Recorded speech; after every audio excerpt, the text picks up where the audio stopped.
بسم اللہ الرحمن الرحیم۔ واقعہ حضرت سلیمان علیہ السلام۔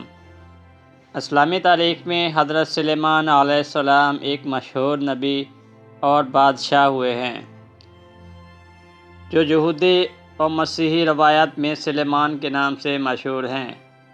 اللہ تعالیٰ نے آپ کو تمام مخلوقات کی بات سننے، سمجھنے اور ان سے بات کرنے کی طاقت عطا کی تھی، اور تمام مخلوقات کو آپ کے تابع کیا تھا۔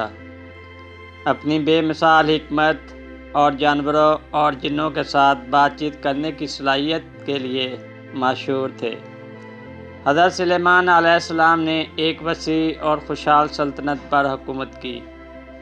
حضرت سلیمان علیہ السلام اللہ کے نبی حضرت داؤد علیہ السلام کے بیٹے تھے۔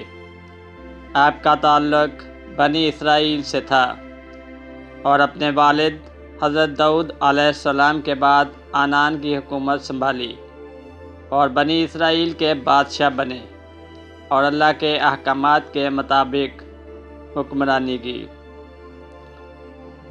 آپ اللہ کے بھیجے ہوئے پیغمبر اور عدل و انصاف قائم کرنے والے بادشاہ تھے۔ اللہ تعالیٰ نے انہیں بہت وسیع و عریض بادشاہت عطا فرمائی، اور وہ صرف انسانوں کے ہی نہیں بلکہ تمام مخلوقات کے بادشاہ تھے۔ چرند پرند، انسان، سمندری اور طری مخلوق اور جنات وغیرہ سب حضرت سلیمان علیہ السلام کے تابع و فرمان تھے۔ اللہ تعالیٰ نے حضرت سلیمان علیہ السلام کو جتنا وسیع و عریض ملک عطا کیا تھا، ایسا کسی جن و بشر کو نہیں دیا تھا۔ اس کے باوجود حضرت سلیمان علیہ السلام میں ذرا بر بھی تکبر نہ تھا۔ آپ انتہائی عاجز اور خدا ترس تھے۔ آپ اپنے اخراجات کے لیے شاہی خزانے سے ایک پیسہ تک نہ لیتے، اور اپنے ہاتھ سے زنبیل سی کر اسے فروخت کر کے گزر اوقات کیا کرتے تھے۔ کھانے کے لیے آپ اپنے ہاتھوں سے جو کو پیس کر آٹا بناتے اور اس کی روٹی پکا کر کھاتے۔ آپ اکثر روزہ رکھتے اور ہر شام بیت المقدس میں جا کر غریبوں اور روزہ داروں کے ساتھ روزہ افطار فرماتے۔ تخت سلیمان علیہ السلام۔ حضرت سلیمان علیہ السلام نے ایک نہایت عالیشان وسیع و عریض محل تعمیر کرایا، جس کا رقبہ 30 کوس تھا۔ اس عمارت کو سونے چاندی کی اینٹوں سے بنایا گیا، اور اس کی دیواروں اور چھتوں پر یاقوت اور زمرد لگا کر اس کو مزین کیا گیا۔ حضرت سلیمان علیہ السلام نے اس مکان کے اندر ایک شاندار تخت بنوایا، جس کی لمبائی 3 کوس تھی۔ اس تخت کو ہاتھی کے دانتوں سے بنایا گیا تھا۔ اس پر لال، فیروزہ اور زمرد پتھر جڑے ہوئے تھے، اور اس کے چاروں طرف سونے کی اینٹیں لگی ہوئی تھیں۔ تخت کے چاروں طرف کونوں پر ایسے درخت تھے جن کی شاخیں سونے کی بنائی گئی تھیں، اور ہر ڈال پر ایک طوطی اور مور بنا کر ان کے پیٹ کے اندر مشک بھر دیا گیا تھا۔ ان درختوں کے خوشے انگوروں کی طرح تھے۔ تخت کے نیچے اور دائیں اور بائیں 1000 سونے کی کرسیاں لگائی گئی تھیں، جن پر لوگ بیٹھتے تھے۔ ان کے پیچھے جنوں اور انسانوں میں سے غلام کھڑے کیے گئے تھے۔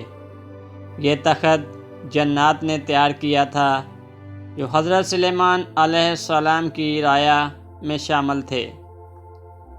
حضرت سلیمان علیہ السلام جب تاج شاہی سر پر رکھ کر اس عظیم و شان تخت پر قدم رکھتے تو ان کی ہیبت سے تخت اور وقت حرکت کرنے لگتا، اور طوطی یا مور بھی اللہ کے حکم سے اپنے پر پھیلا دیتے، جن سے مشک وغیرہ کی خوشبوئیں نکلتی۔ دوستو، قدرت خدا بندی سے حضرت سلیمان علیہ السلام ہر جاندار کی بولی اچھی طرح سمجھتے تھے۔ جب آپ شاہی تاج سر پر رکھتے تو تمام پرندے تخت کے اوپر پر پھیلا کر آپ کے سر پر سایہ کرتے۔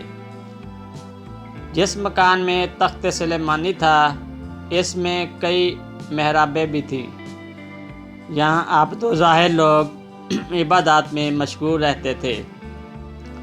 حضرت سلیمان علیہ السلام اللہ تعالیٰ کے شکر گزار رہتے اور خدا کی عطا کردہ نعمتوں کا شکر ادا کرتے رہتے اور ہر وقت اللہ تعالیٰ سے مناجات کرتے رہتے تھے۔ آپ پوری عجز و انکسار کے ساتھ اللہ کے حضور یہ دعا کیا کرتے تھے: یا الہی، میں درویشوں کے ساتھ بھی شامل ہوں اور بادشاہوں کے ساتھ بھی۔ صرف یہی نہیں بلکہ میں پیغمبروں میں سے بھی ہوں۔ اے پیغمبر ہوں، اے میرے مالک، میں تیری نعمتوں کا کہاں تک شکر ادا کروں۔ ہوا بھی حضرت سلیمان علیہ السلام کے تابع تھی۔ جب آپ اپنے عظیم الشان تخت پر بیٹھ کر تخت کو اڑنے کا حکم دیتے تو تخت اتنی تیز رفتاری سے چلتا کہ آپ ہزاروں کوس کا فاصلہ چند منٹ میں ہی طے کر لیتے۔ آپ علیہ السلام صبح کو ایک شہر اور شام کو دوسرے شہر میں ہوتے تھے۔ آپ کے باورچی خانہ کے لیے جنات نے بڑی بڑی پتھر کی دیگیں بنائی ہوئی تھیں جنہیں بادل پانی سے بھر دیتا۔ ان دیگوں میں روزانہ کئی ہزار اونٹ اور کئی ہزار کوس کم پکتے تھے اور مخلوق خدا صبح سے شام تک آپ کے لنگر سے کھانا کھاتی تھی۔ چیونٹیوں کی بستی اور حضرت سلیمان علیہ السلام۔ ایک دفعہ حضرت سلیمان علیہ السلام اپنے عظیم الشان شاہی تخت پر بیٹھے ہوئے ہوا میں سفر کر رہے تھے، جبکہ تخت کے 1000 ملازمین اور سلطنت کے مختلف عہدیدار بھی اپنی اپنی نشستوں پر بیٹھے تھے، جن میں وزیر اعظم برقیہ بھی شامل تھا۔ تمام جن تخت کے گرد ادب سے کھڑے تھے۔ فضا میں اڑنے والے پرندے تخت پر اپنے پروں سے سایہ کیے ہوئے تھے۔ اس دوران حضرت سلیمان علیہ السلام کے کانوں میں فرشتوں کی آواز پڑی اور فرشتے اللہ تعالیٰ کی تسبیح بیان کرتے ہوئے کہہ رہے تھے: اے رب العالمین، تو نے حضرت سلیمان علیہ السلام جیسی سلطنت اور جاہ و چشم کسی اور جن و بشر کو نہیں دیا۔ اس پر اللہ تعالیٰ نے فرمایا: اے فرشتو، میں نے حضرت سلیمان علیہ السلام کو بافت اقلیم کی بادشاہی عنایت کی اور اس کو نبوت سے سرفراز کیا ہے، لیکن حضرت سلیمان علیہ السلام میں غرور و تکبر ہوتا تو میں ان کو ہوا پر لے جا کر زمین پر ڈال دیتا اور پھر ان کو نیست و نابود کر دیتا۔ جب حضرت سلیمان علیہ السلام نے یہ کلام سنا تو فوراً اللہ کے حضور سجدے میں گر گئے اور اس کی عطا کردہ نعمتوں کا شکر ادا کرنے لگے۔ ہوا کو حکم ہوا کہ ان کے تخت کو زمین پر اتارو۔ یہاں چیونٹیوں کی ایک بستی تھی۔ تخت سلیمانی کو دیکھ کر چیونٹیاں خوف زدہ ہو گئیں۔ اس واقعہ کا تذکرہ قرآن پاک میں اس طرح ہے: یہاں تک کہ جب پہنچے سلیمان علیہ السلام چیونٹیوں کے میدان پر تو ایک چیونٹی نے کہا: اے چیونٹیوں، گھس جاؤ اپنے گھروں میں تاکہ تم کو نہ پیس ڈالے سلیمان اور اس کا لشکر اور پھر ان کو خبر بھی نہ ہو۔ یہ چیونٹی اپنی قوم کی سردار یعنی شاہ مور تھی۔ اس کی بات سن کر حضرت سلیمان علیہ السلام مسکرائے اور انہوں نے شاہ مور کو اپنی ہتھیلی پر رکھ کر پوچھا کہ تو نے اپنے لشکر سے یہ کیوں کہا کہ سلیمان آ رہا ہے اور تم اپنے اپنے گھروں میں گھس جاؤ؟ تم نے پہلے کبھی میرا کوئی ظلم دیکھا ہے؟ تو شاہ مور نے کہا: اے اللہ کے نبی، ہم نے آپ کا یا آپ کے لشکر کا پہلے کوئی ظلم نہیں دیکھا، مگر ہم نے حفظ و ما تقدم کے طور پر ایسا کہا ہے کہ کہیں آپ کے گھوڑوں کی ٹاپوں تلے چونٹیاں نہ روندی جائیں۔ حضرت سلیمان علیہ السلام نے فرمایا، کیا تم اپنی رایا چونٹیوں پر پہلے بھی ایسے ہی شفقتیں کیا کرتی ہو؟ شاہ مور نے کہا، جی ہاں، چونکہ اللہ تعالیٰ نے مجھے ان کا بادشاہ بنایا ہے، اس لیے میرا فرض ہے کہ میں ان کی امن و سلامتی کا خیال رکھوں۔ تمہارے ساتھ کتنی چونٹیاں رہتی ہیں؟ حضرت سلیمان علیہ السلام نے شاہ مور سے پوچھا۔ اس پر حضرت سلیمان علیہ السلام نے پوچھا کہ تمہاری بادشاہی بہتر ہے یا میری؟ چونٹیوں کی سردار نے کہا، میری بادشاہی بہتر ہے، کیونکہ تمہارے تخت کو ہوا اٹھاتی ہے، تم اس پر بیٹھتے ہو، یہ کتنا بڑا تکلف ہے۔ حضرت سلیمان علیہ السلام نے مسکرا کر پوچھا، تمہیں یہ عقل کی باتیں کس نے سکھائی ہیں؟ شاہ مور چونٹی نے جواب دیا، اے سلیمان علیہ السلام، جس اللہ نے تمہیں عقل عطا فرمائی ہے، اس نے ہمیں بھی عقل سے نوازا ہے۔